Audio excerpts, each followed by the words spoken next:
A Hard Day's Night by a little band from Liverpool called the Beatles. It starts with a very iconic sound of a G11 sus4 chord. Now I'm going to get you to do this down in open position. So this video is a kind of beginner friendly version of this song. I'll mention some things you can do to kind of bring it to life a little bit, but I'm going to teach you the chords and some basic strumming. Okay, now that first chord, it's built around the open position with the third finger on the third fret of the low E string. The pinky crosses the neck and goes on the third fret of the high E string, so we've got two G's. Then the first finger goes on the first fret of the B string, giving us a C natural, and the second finger goes on the second fret of the G string. That gives us an A. Okay, there's our 11 or 4, and we've got an open D in there for our fifth.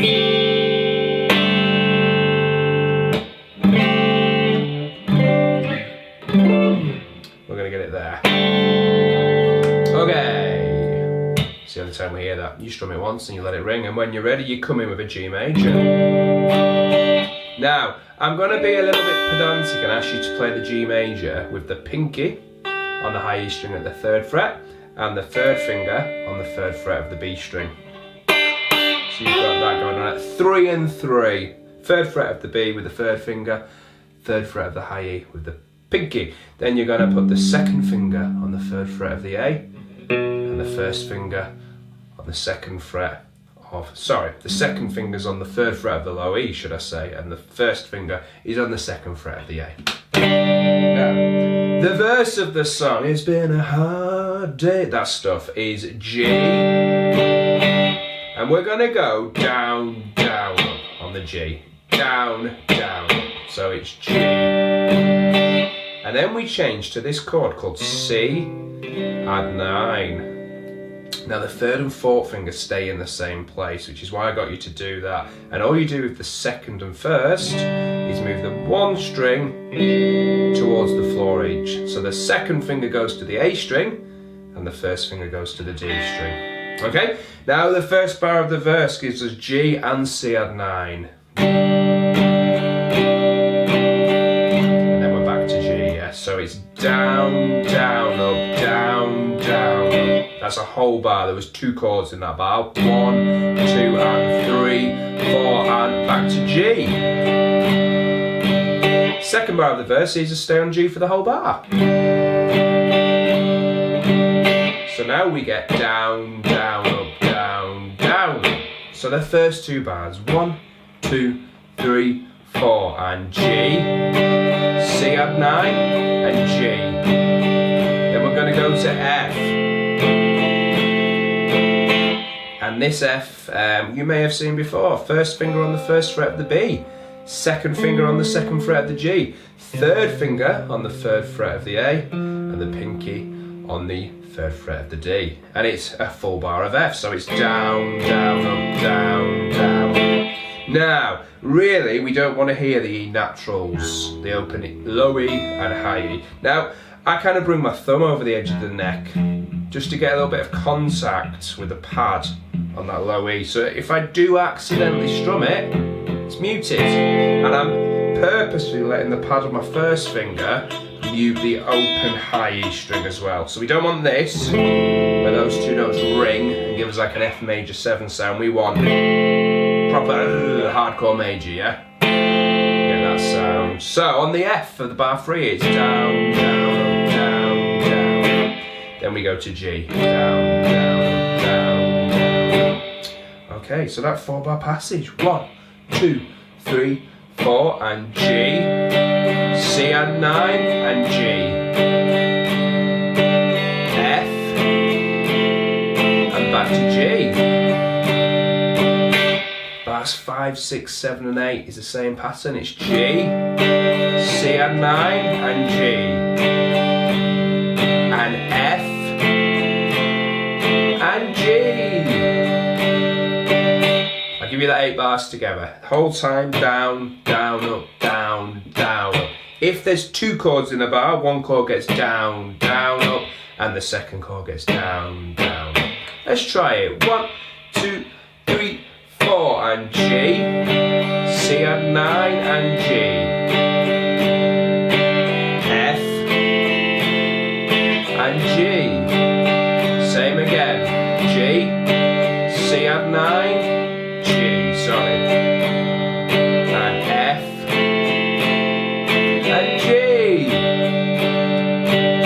The challenge in there is probably the G to F. Now I noticed this little transition, kind of helpful little hint for transition from G to F, that the 3rd and 4th fingers are already at the right fret. They just need to move from B and E to A and D. That might help. Watching them move up to A and D, yeah? You could also think of the E major shape contained within it. If you think of an E major with 2, 3 and 4, move everything up 1 fret. Sorry, 1 fret, not 2. And you can build your F with the 1st finger coming onto the 1st fret of the B. You'll want to do a few transitions of G to F.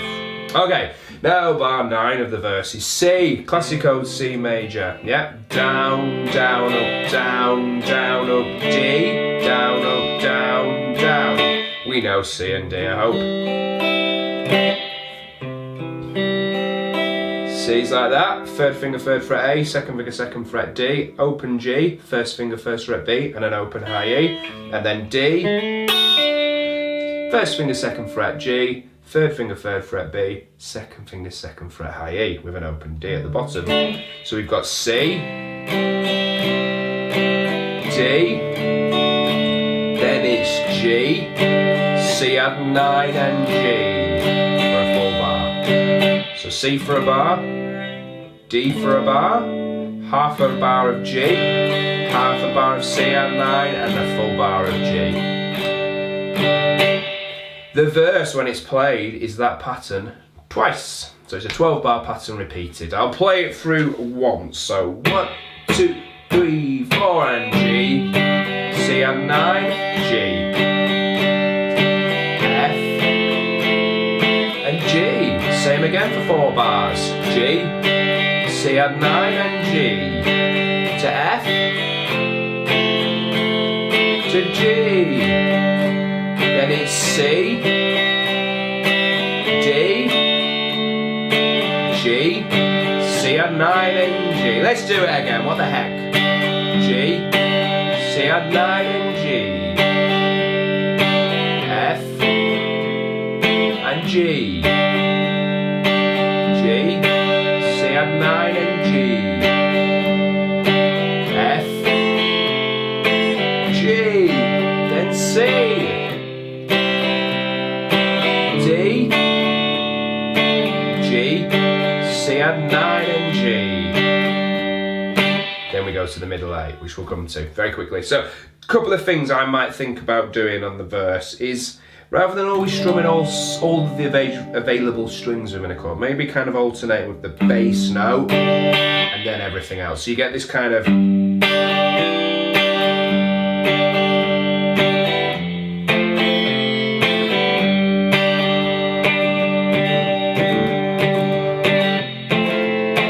still thinking down, down, up, down, down, up, but I'm just kind of adding in a little detail with the bass note. And then I might accentuate the first beat of each bar. So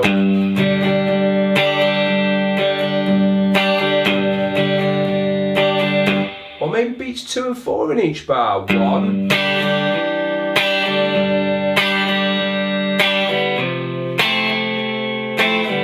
just to elevate things with that kind of stylistically appropriate feel. Right, let's have a look at the middle A.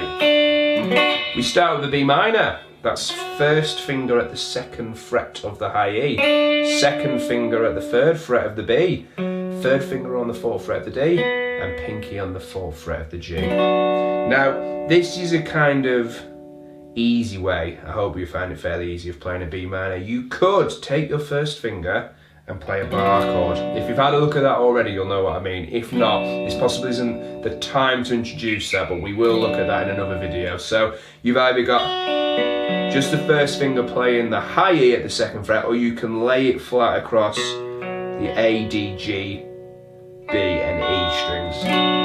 You're essentially taking an A minor chord, moving it up 2 frets, and using your first finger as a capo.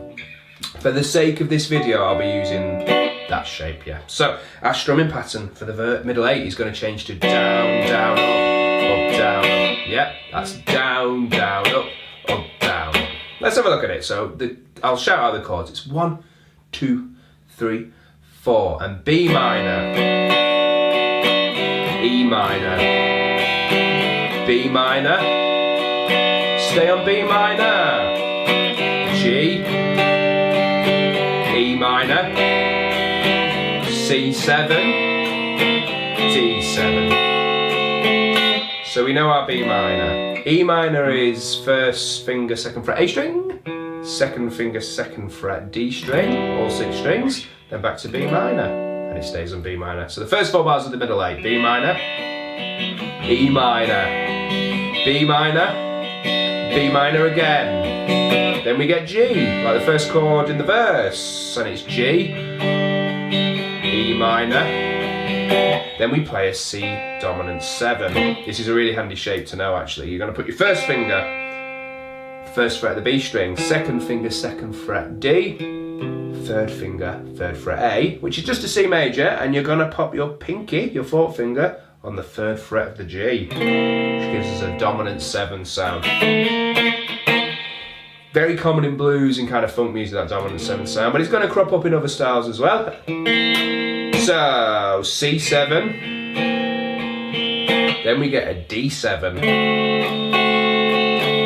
Those of you that have ever learned Roll With It by Oasis, it's the first chord in that. Your first finger's at the 1st fret of the B, 2nd finger 2nd fret G, 3rd finger 2nd fret high E. Let's try that middle 8 again. So 1, 2, 3, 4, B minor, E minor, B minor, still on B minor, G, E,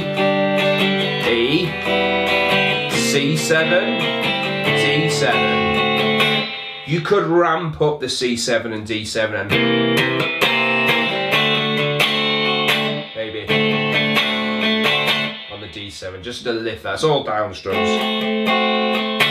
And then back to the verse, G, C9 and G. The song goes verse, middle 8, verse, middle 8, verse, and then it ends. There is a guitar solo in there for half of one of the verses. You'll hear it on the record. It ends with this D minor 11 figure, which I think they're kind of playing simply, kind of this. It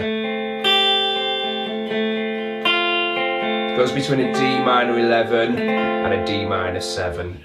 When you see it played live, this song, most bands don't seem to do that, but I'll tell you what they're doing. They're playing 1st fret of the B with the 1st finger, 2nd fret of the G with the 2nd finger, and the pinky is on the top string, high E string at the 3rd fret, and you get this.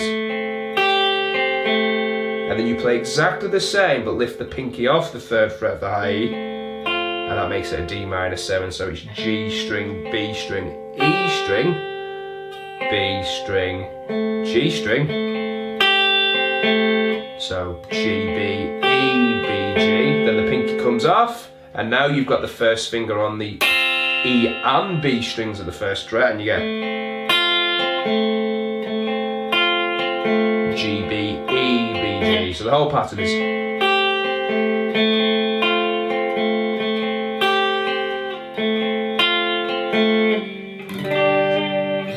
I hope that helps.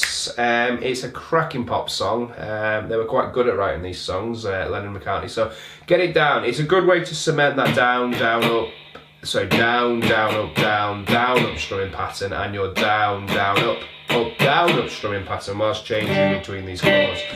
All of these chords are going to crop up in other pop songs, so get them down, get them going cleanly, and enjoy!